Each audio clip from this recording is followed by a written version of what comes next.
Yeah, so I think this is a good point here, Sage, Ohio. At least give the backup quarterback one series. Right out of the gate, C.J. Stroud was throwing the ball high. And then the interception he threw when he was trying to go to Jeremy Ruckert, that was both a high pass, and you also have, as a quarterback, need to know who you're throwing to. You've got to be cognizant of who the receiver is. Am I throwing to Garrett Wilson or Chris Olave? Or am I throwing to a back or a tight end? Am I throwing to maybe Travion Henderson, especially as he develops his passing catching skills, which are really good coming out of high school, or Master Teague, who's more robotic and not as flexible and adaptable to inaccurate passes. So you gotta know who you're throwing to. And even though Jeremy Ruckert has a bright future in the NFL as a tight end, that was not the ball to throw to him. Again, it was high, but also Ruckert was fairly well covered by his assigned man, but then Stroud led him right into two other players. So it was a poorly thrown pass, but what was worse was the decision. And so to your point, Sage, Ohio, I'm somewhat on the fence when it comes to C.J. Stroud. I don't think he's quite as awful as a lot of people do.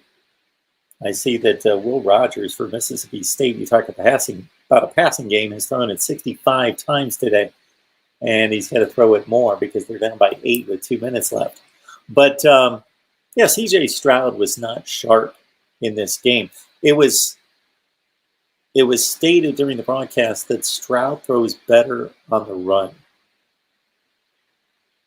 And maybe this must have been after he hit a couple passes on the run.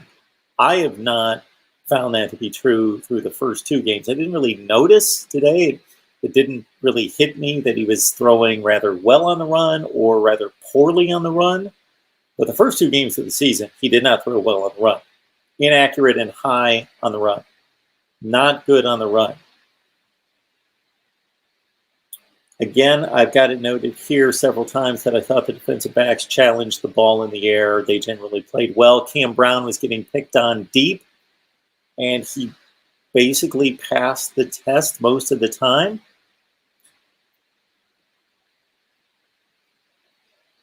My concern sways back and forth. Concern game one was rush defense more than anything. Then it was Stroud, but it was rush defense first and foremost. Week two, it was just defense, everything. No pressure on the quarterback. Linebackers lost. Secondary not really supporting the run or making plays or doing anything great. I thought that the secondary stayed with its men. That was the positive for the defensive effort against Oregon, is that at least the defensive backs were in the picture. They were competing. They were there to make tackles or break up passes. They weren't lost. They weren't blowing coverages. But the assignments against the run, against the RPO, were awful. Of course, that one running play blew them away and totally took them off guard 3 times, maybe 4 times. So the defense in week 2 was by far the concern. Stroud didn't play great, but I gave him a B to B- in week 2 against Oregon. He did have to throw 54 passes, and that should not happen.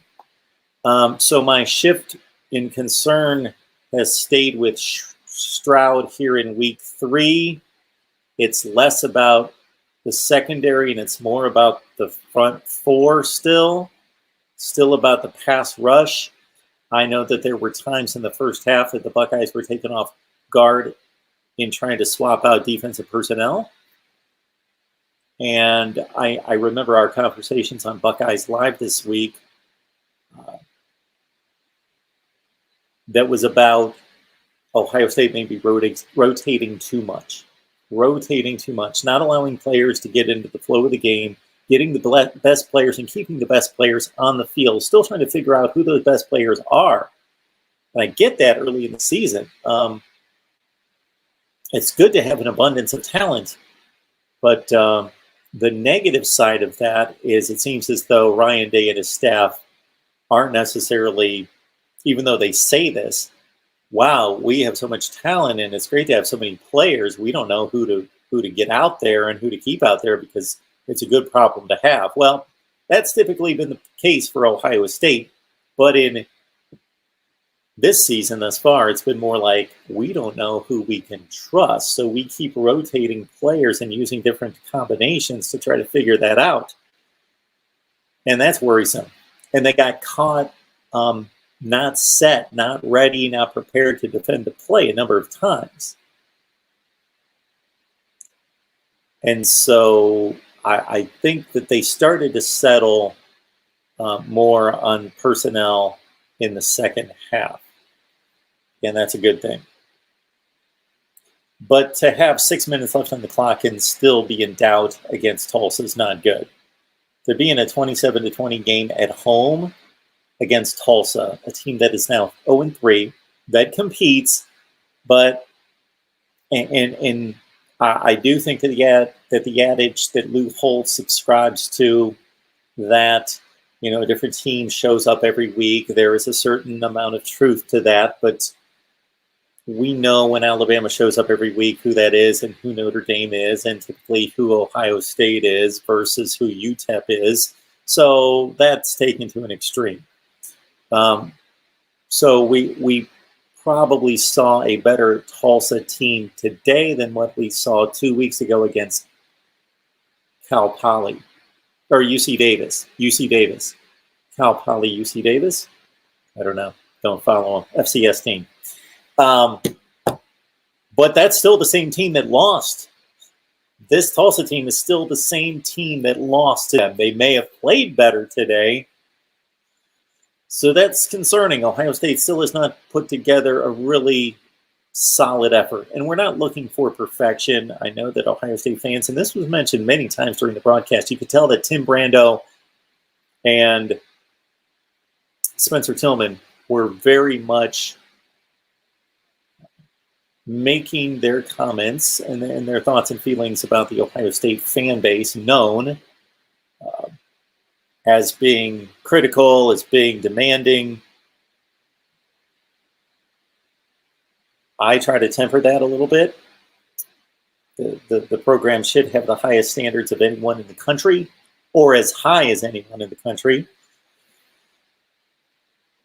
But they're 18 to 22-year-olds, and they'll make mistakes.